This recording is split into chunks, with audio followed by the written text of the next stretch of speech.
The rain in Seoul didn't wash things clean. It just made the neon lights bleed into the asphalt. Zainab Adebayo stood under the awning of a convenience store in Itaewon, watching the water drip off the hem of her coat. She checked her phone again. The notification from the immigration office was still there, a glowing red countdown. 14 days. 2 weeks until her student visa expired.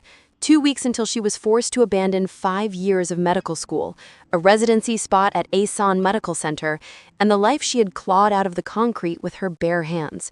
She had 15,000 won in her bank account. Her father, back in Lagos, had been a surgeon, a hero who died treating patients during a Lassa fever outbreak when she was a teenager. He had left her nothing but a terrifying work ethic and a belief that healing was a divine mandate. But faith didn't pay tuition, and it certainly didn't bribe immigration officers. Then came the message. It had appeared on a deep web form she'd stumbled upon while looking for under-the-table tutoring gigs. Contract. Marriage. F6 visa sponsorship. Compensation. 150 million won. Immediate transfer upon certification. Terms. No questions. No intimacy. Separate lives. Contact. Mr. Beck. It was a trap. It had to be. But desperation is a powerful sedative to common sense. 2 days later, she met him. Bak Si-woo was sitting in the back of a dimly lit jazz bar in Hongdae. He was devastatingly handsome, in that sharp, untouchable way that wealthy Seoulites often were. He wore a charcoal suit that cost more than Zainab's entire education. His hair was swept back, revealing a forehead free of worry lines, but his eyes, dark, abysmal pools, looked ancient. He didn't stand when she approached. He just slid a manila envelope across the mahogany table. "Zainab Adebayo," he said.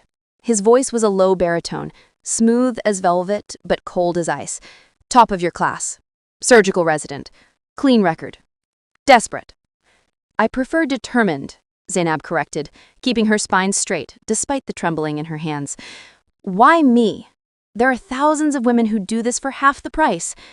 Si-woo looked at her then, really looked at her. For a second, something flickered in his gaze. Recognition? Pain? It was gone before she could name it. "I require invisibility," he said, cryptically. "A foreign wife explains my absences. It explains why I don't attend family gatherings. It creates a barrier that my associates will not cross. You are a distraction, Miss Adebayo. A very expensive, very necessary distraction." "And the terms?" "We marry tomorrow. The wire is wired to an offshore account in your name. You continue your residency. I continue my business. We live in my penthouse in Gangnam, but we occupy different wings. We do not eat together. We do not sleep together. We do not ask about each other's days." He paused, his eyes narrowing. "And you never, under any circumstances, enter my study." Zainab looked at the contract. It was her life, bought and paid for. She thought of her father.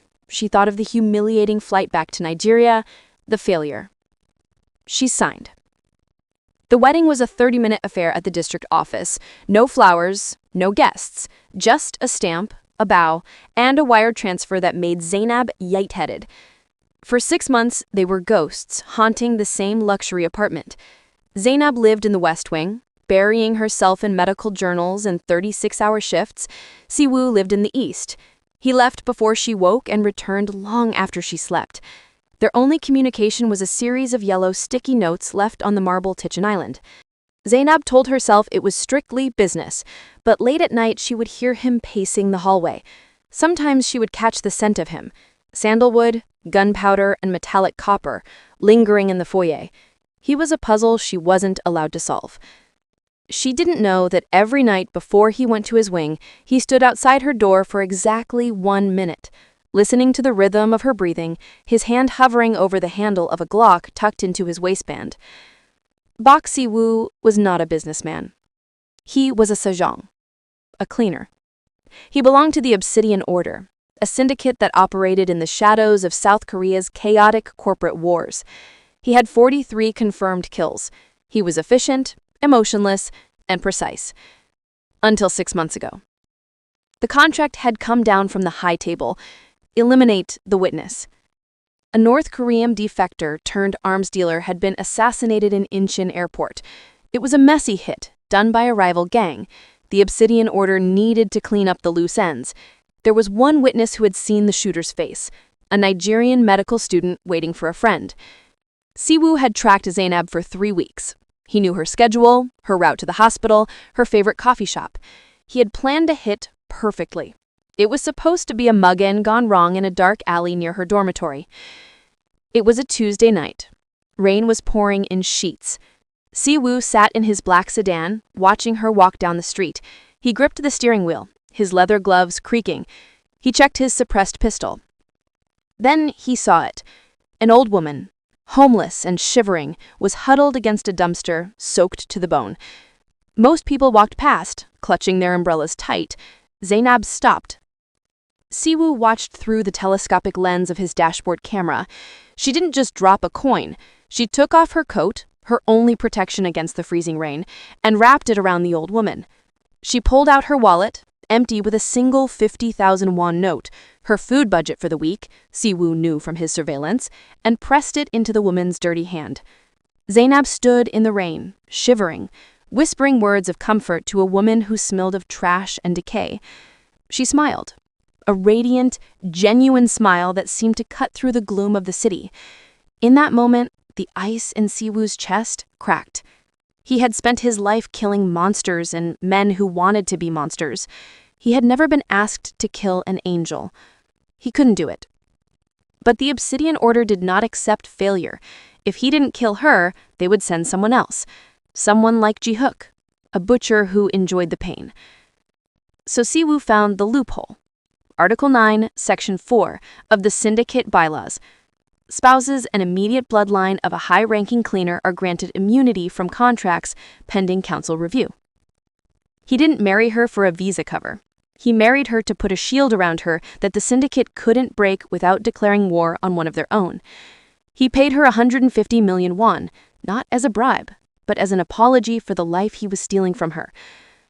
He thought he could keep it professional. He thought he could keep her at arm's length. But then came the jollof rice. Then came the notes. Then came the sound of her humming Afrobeat songs in the shower, echoing through the empty halls of his soul. He was falling in love with the target, and in his line of work, love was a death sentence. The night everything shattered began with a code blue. Zainab was in the ICU at Asan Medical Center. Her scrubs were stained with sweat and iodine. She was exhausted. Her closest friend at the hospital, Dr. Seyun, handed her a coffee.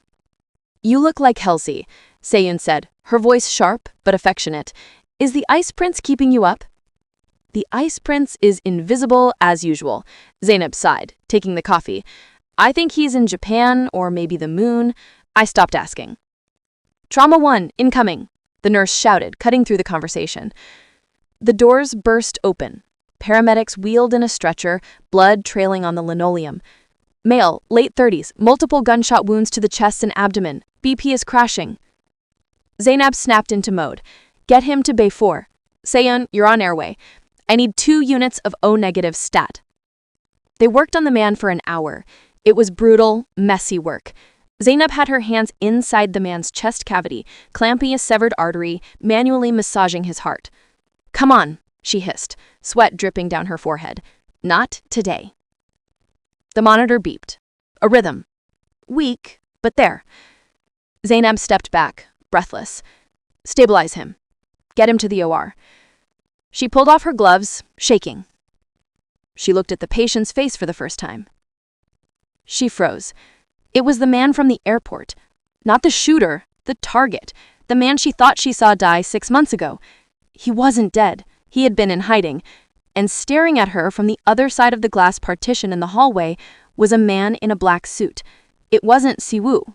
It was a man with a jagged scar running down his cheek. Ji-hook. The Obsidian Order's enforcer.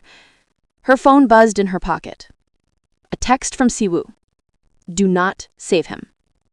Zainab stared at the phone, then at the patient, then at Ji-hook, who was smiling, a cruel, knowing smile. "Let him die," the next text read. "If he lives, we both die." Zainab's world tilted. She looked at the patient, a man named Choi Young-soo. If she let the team wheel him to the OR, he might live. If she stalled, if she accidentally nicked a vessel. She was a doctor. Her father had died saving people. "Dr. Adebayo," the nurse asked, "shall we move him?" Zainab looked at Ji-hook through the glass. She looked at her phone. "Move him," she commanded, her voice steel. "Guard this room. No visitors. No family. Security detail now." She texted Siwoo back, "I am a doctor. I save lives. If you want him dead, you have to go through me." And that is exactly where we are pausing for part 1. Zainab just defied a direct order from a professional assassin. She's trapped in the ICU with a warlord, and now the power just got cut. Guys, you have no idea what is coming in part 2. We are talking a massive hospital shootout, a jump off a 4-story building, and a plot twist involving that homeless woman from the beginning that changes everything. If you want to see if Zainab and Siwoo make it out alive, you need to hit that subscribe button and turn on the notification bell right now. I'll be dropping part 2 very soon, and trust me, you do not want to miss the ending.